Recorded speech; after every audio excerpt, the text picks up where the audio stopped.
सजीवों का वर्गीकरण यानी प्राणी तथा वनस्पतियों का वर्गीकरण क्यों और किस आधार पर किया जाता है। हमारे आसपास विविध प्रकार के सजीव सृष्टि में सजीवों का एक ही समय में अध्ययन करने तथा उन्हें याद रखना बड़ी कठिन काम है ना। इतने सारे सजीवों और प्राणियों को कैसे याद रखें। तो आज तक अनेक वैज्ञानिकों ने जो है अलग अलग गुणधर्मों के आधार पर वनस्पतियों और प्राणियों का वर्गीकरण किया। इसके लिए वर्गीकरण का उन्होंने कोष्टक क्रम बनाया। अब कोष्टक क्रम क्या, उसकी शुरुआत उन्होंने सबसे पहले वनस्पति सृष्टि से की। अब सृष्टि यानी क्या, या तो वनस्पति सृष्टि या प्राणी सृष्टि। प्राणी है तो प्राणी सृष्टि और वनस्पति है तो वनस्पति सृष्टि। फिर उसके बाद उसमें गुणधर्मों की समानता और विषमताओं के आधार पर संघ विभाजित किए। संघ के बाद में संघ बनाया, संघ के बाद में गण, गण के बाद में कुल बनाया, कुल के बाद में उन्होंने वंश और वंश के बाद जाति। ऐसे जो है उन्होंने पदानुक्रम बनाया। यानी पदानुक्रम हम लोग किसको कहते हैं कि सजीवों के गुणधर्मों के आधार पर, सजीवों के मूलभूत समानताओं और विभिन्नताओं के आधार पर उनके मुख्य समूह तैयार होते हैं। क्या, उनके गुणधर्मों के आधार पर। तो सजीवों के गुणधर्मों के आधार पर मूलभूत समानताएं, जो भी सजीवों की गुणधर्म है, तो सजीवों के गुणधर्मों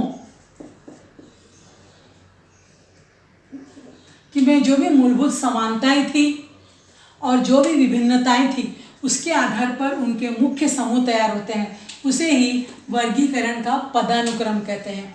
यानी जो समान वाले थे उनको एक समूह में रखा गया, अलग अलग जो विभिन्नताएं थी उनके आधार पर अलग समूह के आधार पर।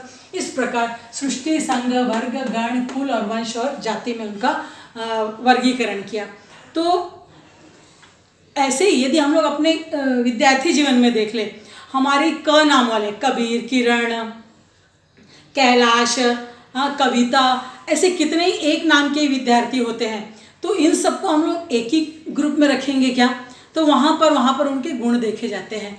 तो ये नाम के आधार पर किस प्रकार उनका वर्गीकरण किया जाता है। अभी हमारी कक्षा में देख ले, दो छोटे वाली एक तरफ, एक छोटी वाली एक तरफ, जो बाल कटिंग है उन लोग एक तरफ। ऐसे ग्रुप बनाए जाते हैं। होशियार विद्यार्थियों का, कमज़ोर विद्यार्थियों का, ऐसा ग्रुप बनाया जाता है, समूह बनाया जाता है। तो ऐसे ही कार्ल लिनियस नामक वैज्ञानिक जो थे, उन्होंने ये द्विनाम पद्धति बनाई थी, द्विनाम पद्धति। अब सभी को यदि हम लोग क नाम वाले, जैसे भी मैंने बताया, तो क्या सबको के से दर्शाएं क्या, फिर वहाँ पर सरनेम आता है। फिर सरनेम यदि सबका मिश्रा ही हो तो केएम हो जाएगा क्या, नहीं, फिर उसका बीच का नाम देखा जाता है। इस प्रकार तो उनके गुणधर्म के आधार में जो समानता है, विषमता है, उनके आधार पर उनका वर्गीकरण किया गया। तो ऐसे नाम और उपनाम दो विभाजित किए गए, एक नाम और उपनाम। तो इसी को द्विनाम पद्धति कहते हैं, जिसमें हम लोगों ने नाम और उपनाम को देखा। तो इसी को अंतर्राष्ट्रीय नामकरण संहिता के अनुसार इनको द्विनाम पद्धति दिया गया।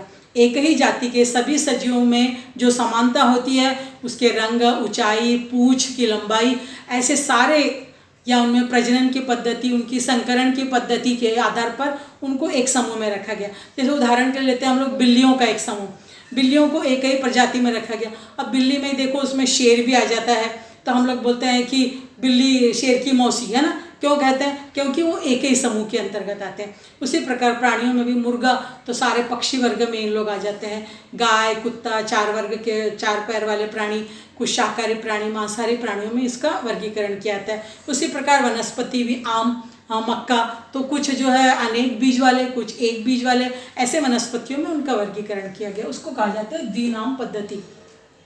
अब ये द्विनाम पद्धति में भी प्राणियों को, उनके सजीवों को उनके वैज्ञानिक नाम से भी बताया गया। कुछ यहाँ पर जैसे नाम और उपनाम के आधार पर उनका वैज्ञानिक नाम दिया गया। जैसे कुत्ता है, इसका वैज्ञानिक नाम है कैनिस फैमिलियरिस, जिसमें कैनिस बताता है उसकी वंश और फैमिलियरिस बताता है उसकी जाति। यानी वंश और जाति के आधार पर इसका वर्गीकरण द्विनाम पद्धति यही कहलाती है कि वंश और जाति के आधार पर। कार्ल लिनियस नामक वैज्ञानिक ने ये द्विनाम पद्धति बताई थी। जैसे गाय है, इसमें बॉस और टाउरस, बॉस क्या बताता है, उसकी वंश, और टाउरस जो है उसकी जाति दिखाता है।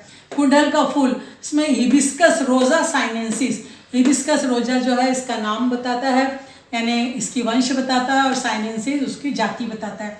ज्वार का पौधा, यहाँ पर सोरगम वेलगर, यहाँ पर सोरगम वंश है तो वेलगर जो है उसकी जाति दिखाता है। मानव, जैसे हम लोग मनुष्य, तो हमारा वैज्ञानिक नाम क्या है, होमो सैपियंस। होमो यानी सभी मनुष्य वर्ग, और सैपियंस यानी उसकी जाति। तो इस प्रकार जो है ऐसे ही कई सारे जितने भी इस दुनिया में सजीव है सभी का जो है द्विनाम पद्धति से नाम रखा गया है। आप यूट्यूब पर या गूगल में जाकर जो है, या नेशनल ज्योग्राफिक चैनल में जाकर जो है बहुत सारे और दूसरे अन्य प्राणियों का इसी प्रकार वैज्ञानिक नाम ढूंढकर रखेंगे। अब यहाँ पर मेंढक आप देखे होंगे, पहले कितने मेंढक होते थे, अब जो है मेंढकों की संख्या कम होते जा रही है। जैसी बरसात आती थी सारे ज़मीन के अंदर से कहाँ से टर करके निकल जाते हो, जैसी बरसात खत्म होती है सब कहाँ गायब हो जाते हैं। तो ये मेंढकों की संख्या प्रतिदिन जो है कम होती जा रही है। इसके लिए सरकार ने जो है 29 अप्रैल का दिन जो है वैश्विक मेंढक संरक्षण के रूप में घोषित किया है। तो 29 अप्रैल जो है वैश्विक मेंढक संरक्षक दिवस के रूप में मनाया जाता है। तो यहाँ पर हम लोग का ये पाठ खत्म होता है। उसके पहले हम लोग जरा कुछ प्रश्न ले लेते हैं। तो जितने भी मैंने बताए उनमें सारे प्राणियों का अनुकूलन लिखेंगे, साथ ही साथ स्वाध्याय के प्रश्न लेंगे। अब स्वाध्याय का सबसे पहला ही प्रश्न हम लोगों का उचित जोड़ियाँ मिलाई है। उचित जोड़ियाँ मिलाई में हम लोग सबसे पहला प्रश्न देखेंगे। कमल, कमल पानी में रहने के लिए अनुकूलित। घृत कुमारी, ये जो है रेगिस्तान में रहने के लिए अनुकूलित। अमरबेल, ये अन्न ग्रहण करने के लिए अवशोषक जड़ें होती है। घट प्राणी, फूल और पत्तियों में कीटक आकर्षित करते हैं। अब वहाँ पर पेंगुइन बर्फीले प्राणी है जो कैसे अपने आप को अनुकूलित करता है उसके बारे में बताना है। कौन झूठ बोल रहा है, तिलचट्टा, मेरे 5 पैर है। जितने भी छोटे कीटक होते हैं उसको 6 जोड़ी पैर होते हैं, तो वो झूठ बोल रहा है। मुर्गी, मेरी उंगलियों की त्वचा जुड़ी होती है, नहीं, मुर्गियों की उंगलियां जो है अलग अलग होती है। बदक की जुड़ी होती है। नागफनी, मेरा मांसल हरा भाग पत्ती है, गलत। मैंने कहा था जो पत्ती वाला भाग नागफनी में होता है वो तना होता है, वो पत्ती नहीं है, तो वो झूठ बोल रहा है। उसी प्रकार अनुकूल संबंधी परिच्छेद लिखना है और कुछ प्रश्न दिए गए। ऊँट को रेगिस्तान का जहाज क्यों कहते हैं, तो उसमें जो जो अनुकूलन मैंने बताया वो बताना है कि किस प्रकार उसके तलवे गद्देदार होते हैं, उसके नथुने मुड़े हुए रहते हैं, आँखों के ऊपर मांस पाया जाता है, चर्बी पाई जाती है, साथ ही साथ पानी की उसके अंदर थैलियाँ पाई जाती है। ये सारा उसमें अनुकूलन बताना है।